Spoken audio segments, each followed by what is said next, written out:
Hi, I'm Gerald Lynch with Tech Digest. We're here today reviewing the HTC HD2. Everybody loved the HTC Touch series of phones. They had a great screen, lovely UI. The HD2 looks to go one better, and I think it succeeds. So first up, you'll notice really great screen. 4.3 inches, running at 800 by 480 WVGA. Beautiful colours, really sharp, really vibrant. Text looks great as well, even if you're on like a web browser and it's really small, very sharp. It's all down really to the HTC reskinning the 6.5 Windows Mobile OS that we've got on here. They're using the HTC Sense user interface this time around. You can see where their work with Android phones has really paid off. You've got a lovely scroll bar down the bottom which lets you get to all your shortcuts. You've got, your contacts, your internet browser, apps like Stock Market, get to your music library, things like that. It's really nice to use in that sense. They do a great job in making the phone very user-friendly, very easy to get around. The screen looks good. It's capacitive, as opposed to the resistive screens that have been knocking about on HTC phones in the past. It's not as responsive as you'd like though, especially when you compare it to something like an iPhone. Now if I'm to go to the web browser here, for instance, now here's a page pretty link heavy. Even if you zoom in, or even try to zoom in, the links often don't really work. Okay, showed me up a bit there, worked first time, but that's a bit of a fluke really. More often than not, you can't get to the things you want really quick. I mean, I've only got little fingers, they're pretty good for pointing, but it's not as responsive as I'd like, particularly with some of the multi-touch functions. They can sometimes just be a little bit of lag there, which it shouldn't really have any problem when you consider the processor that we've got running inside here. Now we're talking about a 1 GHz Qualcomm Snapdragon processor.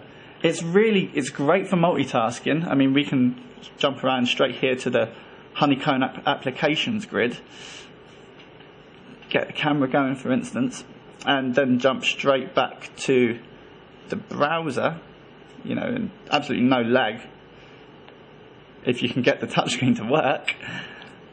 It just has a real sort of problem when it comes to making the touchscreen as smooth as you would like for everyday use.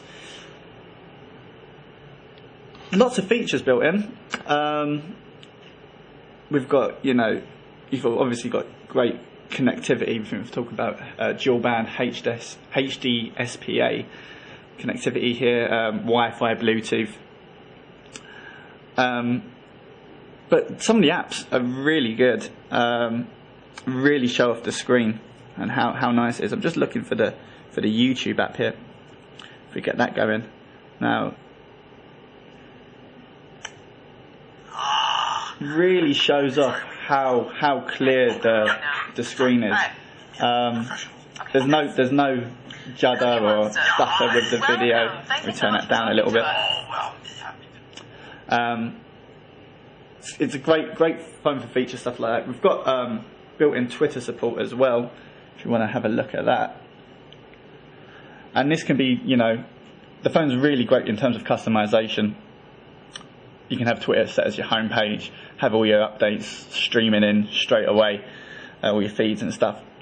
I really also like, I don't think it's been incredibly popular, but personally, I really like the HTC Music library. It's pretty much an iTunes rip-off, but it's functional and it's nice as well for any music fans. We've got a 3.5mm headphone jack down there as well, which just makes things a lot simpler. What we don't like about the phone, it's a lovely phone.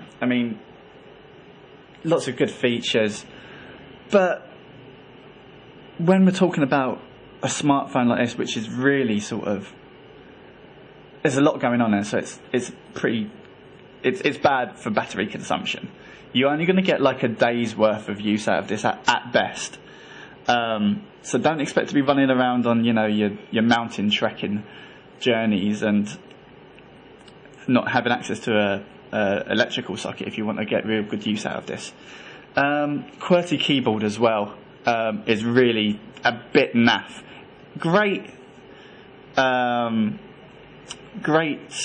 predictive text, but when it actually comes to entering stuff, like, it's just a little bit dodgy. Not great for really fast tapping. Often you get lag between the sort of vibrating response to give you any feedback to what's coming in. It could be better. We've seen it done better. You expect better from a flagship phone like this. The same can be said for the camera. Pictures look great once you're actually on the phone. I'll just quickly swoop across to the camera.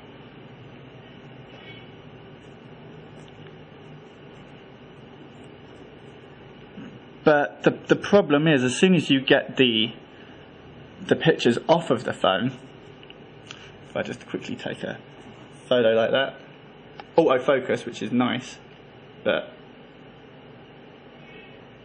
once I mean, you can see there, okay, I was a little bit shaky there, but it's not really great. We're talking a 5 megapixel camera here, and you want more than that.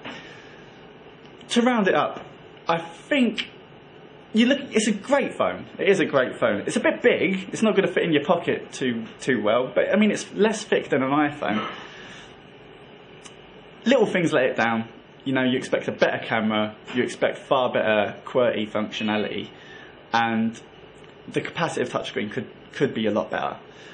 But it's all about the screen, really, and that is a really beautiful screen. I mean, if you're looking to watch a lot of video, do a lot of media sort of content on here, then you're probably looking at one of the best phones in the market.